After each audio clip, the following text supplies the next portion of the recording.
One of the things that I thought when I first started my business that I needed to do was to post every single day on social media consistently and show up. And I heard things like, oh, this is how you get 10,000 followers on Instagram.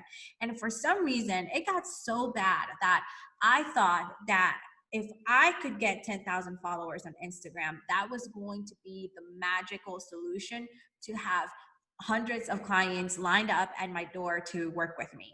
And that is so far from the truth that now that I look at it, I'm like, what was I even thinking? And a lot of my students come with that their thought in their head that not only do they have to publish every single day, but that they have to invest tons of time and effort in creating lead magnets and then creating landing pages and then posting that link of that freebie inside Facebook groups. And somehow through doing that every single week, you're going to start building your email list effectively, and then you're going to have to spend some time on nurturing those emails, and then after that kind of hope and pray that your copy is kind of effective enough to convert maybe one or two, but maybe not, right? And I did all of those things, and to be honest with you, there is a better and faster way to inject cash into your business without having to consistently hump like on the content wheel to nowhere.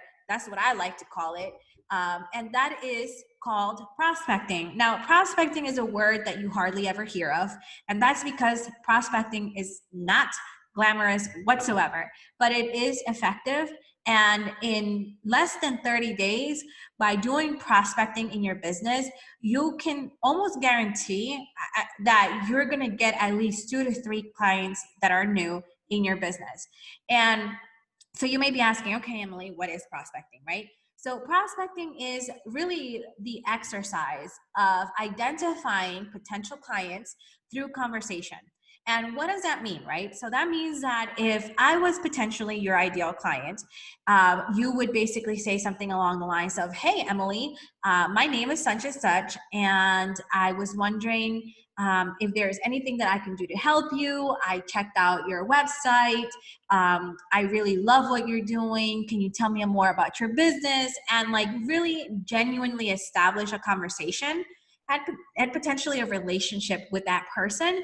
So that way you can ask the proper questions to identify them, whether they're a good potential client or not. And one of the best examples that I have of this is those people that actually knock on doors and they're trying to sell you like solar panel contracts or cable companies and things like that.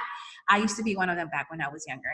And essentially, you would ask specific questions to identify them and to kind of qualify them to see if they're good fit for whatever it is the product that you're trying to sell that particular week, right? So I would ask questions like, do you currently have cable? And what are your current packages? And based on questions like that, I could see if I could potentially put them in a better package or a different package.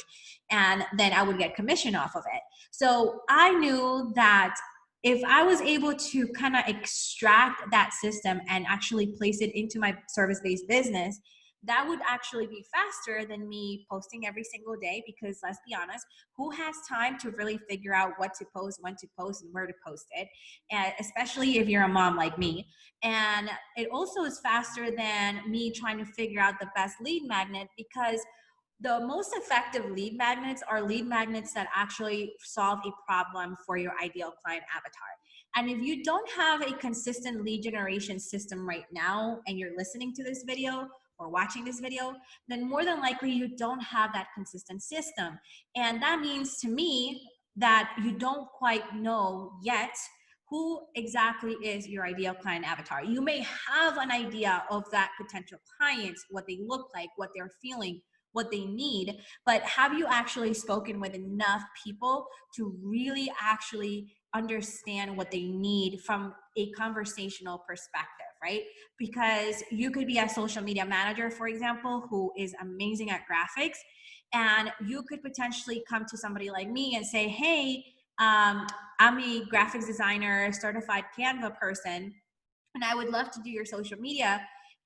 for you, but what if I don't really care about the graphics? What if I don't really care about the visuals?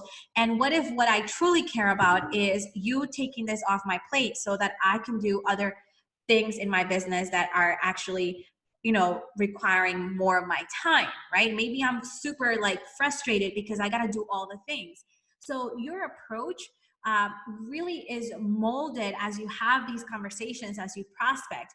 And I remember when I was prospecting for the cable company, I got so good that I ended up kind of figuring out some patterns in conversations, and just based on psychology and kind of figuring out what that person is like in terms of personality, I would start the conversation a different way, right? Or a specific way. So, same thing with your current business right now. If you are currently looking to really understand what your client needs, because there's nothing better and more effective than building an offer or building a package that your market actually is yearning for, right? You can't just slap something and throw it at the wall and hope it sticks. Well, I mean, you can, and then wonder why you're not selling that thing as much as you're expecting it to.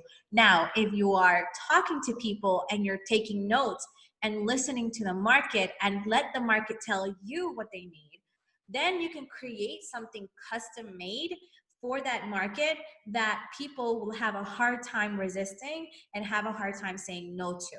So instead of posting every single day, I would encourage you to start having more conversations with people and genuinely ask about their life, about their business, and how you can assist them, right?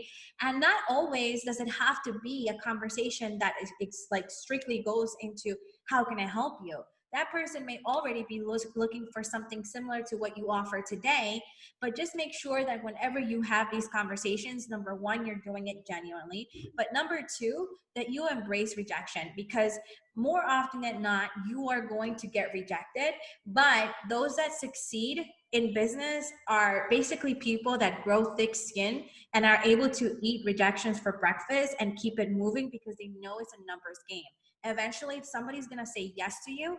And just because that person that said no to you yesterday, said no to you, doesn't necessarily mean that 6 months down the line, or even a week down the line, they may realize you are kind of like everything in a bag of chips, right? Because they may have hired someone and that person completely like was not what they expected, so they come back to you. Trust me, that's happened to me a lot of times. So I just want you guys to start looking into other ways to show up and actually embrace conversations with people that may potentially be your ideal client avatar, and always take notes of patterns and use those rejections as data so that you can actually build offers based on the rejections so that you can crush those limiting beliefs that your ideal client avatar has, and also so that you can take control of the call once you are during that whole discovery process. Talk to you guys later.